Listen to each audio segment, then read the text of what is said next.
여러분, 30년, 40년을 함께 살아온 배우자와 무탈하게 잘 지내고 계신가요? 혹시 아직도 상대방이 나를 완벽히 이해해 주길 바라시나요?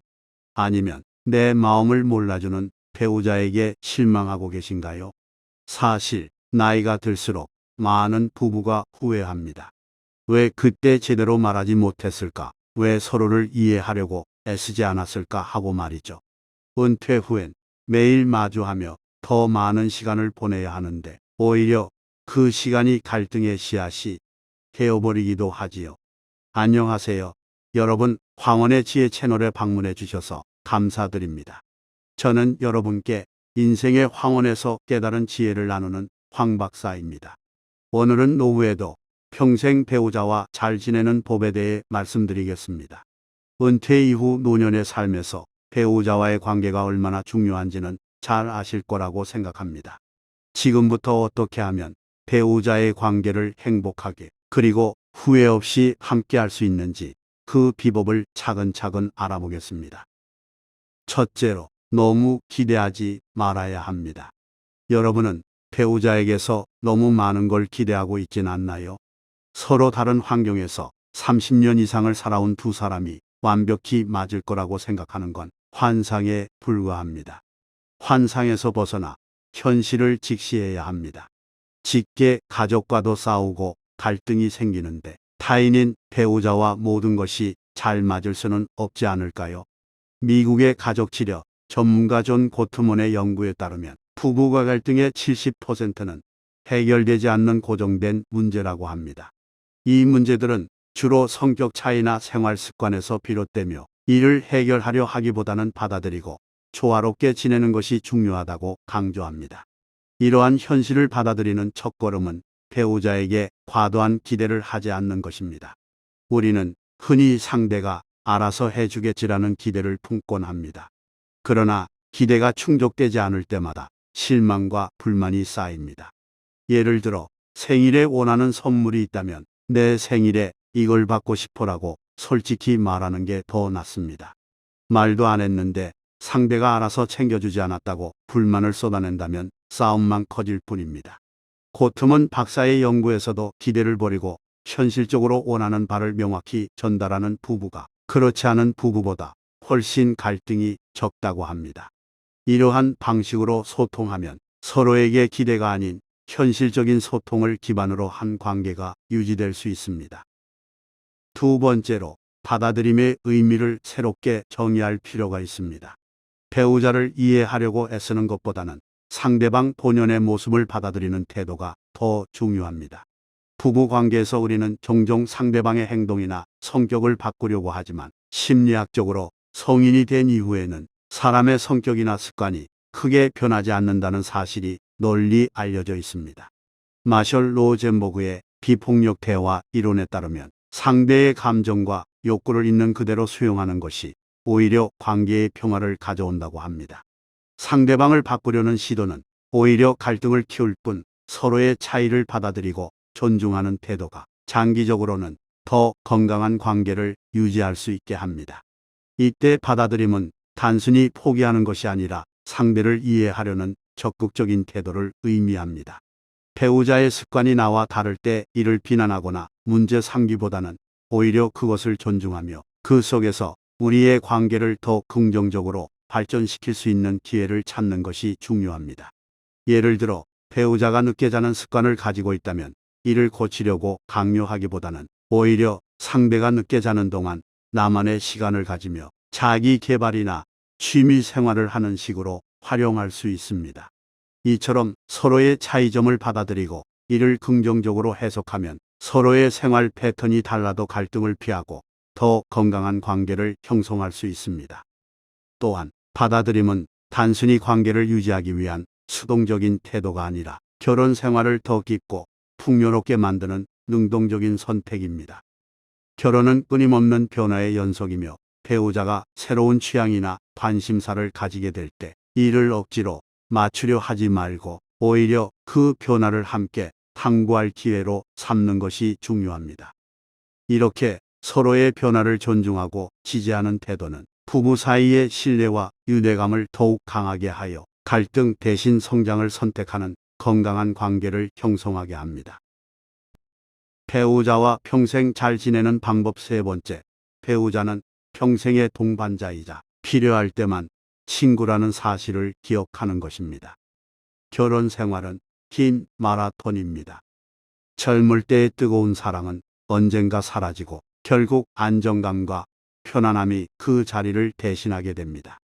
이 안정감을 유지하려면 배우자를 친구처럼 대하는 것이 필요합니다. 하지만 현실적으로 배우자는 100% 친구가 될 수 없습니다. 힘들 때나 외로울 때 위로가 되어주는 적당한 거리의 친구가 가장 이상적입니다. 지나치게 모든 것을 공유하거나 서로에게 의존하려 하면 불편함과 갈등만 커질 뿐입니다. 배우자와의 관계에서도 지나친 의존보다는 독립성을 강조하며 필요할 때만 친구처럼 다가가는 지혜가 필요합니다. 실제로 친한 친구와도 모든 것을 나누지 않듯이 배우자와도 적당한 선을 지키는 것이 중요합니다. 지나치게 깊이 파고들면 서로에게 상처만 남기기 쉽습니다. 한 연구에 따르면 부부가 서로에게 친구처럼 다가가되 각자의 공간과 시간을 존중할 때 삶의 만족도가 60% 이상 높아진다고 합니다. 친구처럼 친밀하지만 선을 지키는 법을 아는 것이야말로 장기적인 관계를 유지하는 핵심입니다. 결혼 생활에서도 마찬가지로 서로의 개인 공간과 독립성을 존중해야 관계가 더 건강하고 오래 지속될 수 있습니다. 마지막으로 배우자를 필요할 때만 친구로 보는 관점은 갈등을 줄이는데 중요한 역할을 합니다. 사람은 각자의 순간에 외로움이나 위로가 필요할 때가 다릅니다. 배우자가 언제나 곁에 있어 줄 거라는 환상에서 벗어나 필요할 때 기댈 수 있는 친구라고 생각해 보세요. 이 접근은 관계의 부담을 덜어주고 서로가 더 자유롭고 편안하게 느낄 수 있는 환경을 만듭니다. 적당한 거리와 독립성을 유지하면서도 필요할 때 의지할 수 있는 존재가 될 때 결혼 생활은 더욱 단단해질 것입니다. 네 번째로, 혼자만의 시간을 가지는 법을 배워야 합니다. 나이가 들수록 모든 시간을 배우자와 함께 보내려는 것은 오히려 관계에 독이 될 수 있습니다. 지나치게 얽히다 보면 사소한 일에도 민감하게 반응하게 되고 싸움이 잦아집니다. 혼자만의 시간을 통해 자신을 돌아보고 여유를 가지세요. 혼자만의 시간을 통해 얻는 내면의 평화는 배우자와의 관계에서도 중요한 역할을 합니다. 혼자만의 시간은 단순한 휴식이 아니라 자신을 재충전하고 성장할 수 있는 기회입니다. 예를 들어 혼자 산책을 하며 자연 속에서 자신을 돌아보거나 독서를 통해 새로운 시각을 얻는 활동은 나 자신을 더 깊이 이해하게 도와줍니다.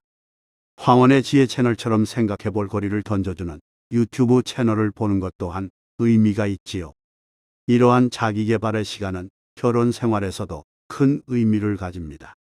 스스로의 시간을 소중히 여기고 그 시간을 통해 내면의 힘을 키우는 것이야말로 배우자와 함께할 때도 더 성숙하고 긍정적인 에너지를 공유할 수 있는 바탕이 됩니다. 또한 개인적인 성장의 시간은 부부가 서로에게 제공할 수 있는 대화와 경험의 폭을 넓혀주어 서로 다른 관심사를 발전시키며 함께할 때 그 경험을 나누는 것은 결혼 생활에 활력을 더하는 요소가 될 수 있습니다.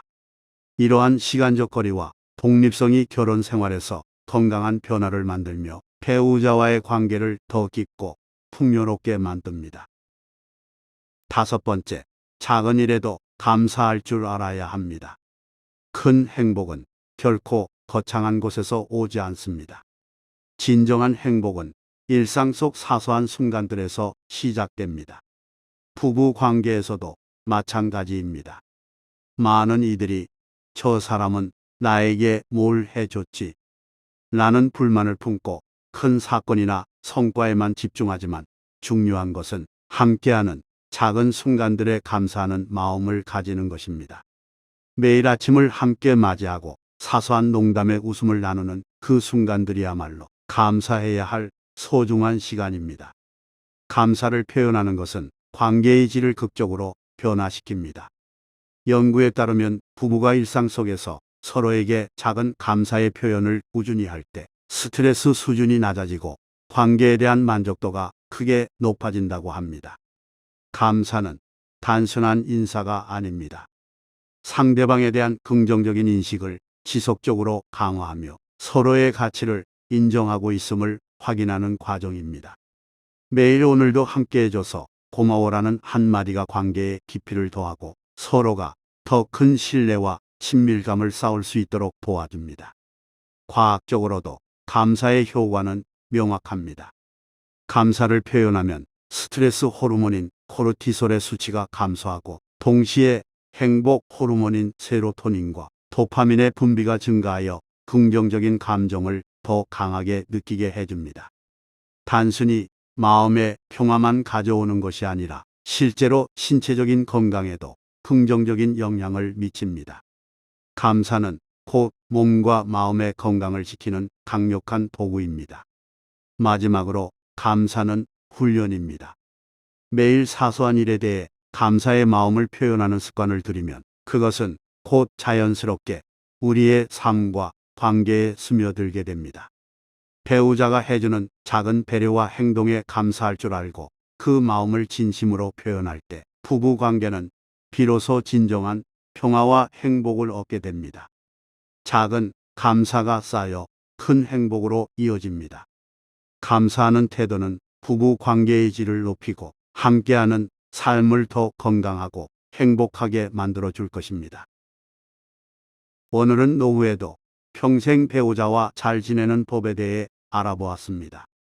결국 배우자와의 관계는 현실을 직시하고 서로의 다름을 존중하며 기대를 줄이고 적절한 거리를 유지하는 것에서 시작됩니다. 혼자만의 시간을 통해 자기 자신을 돌보고 서로 감사한다면 은퇴 후의 긴 시간도 배우자와 더 따뜻하고 행복하게 보낼 수 있을 것입니다. 지금까지 황원의 지혜 황 박사였습니다. 오늘 이야기가 유익하셨다면 구독과 좋아요 꼭 한 번씩 부탁드리며 여러분의 배우자와의 관계가 후회 없는 행복한 길이 되시길 진심으로 응원합니다. 항상 건강하고 행복하시기를 바랍니다. 감사합니다. 밤원에서 기다린 지혜를 전해요.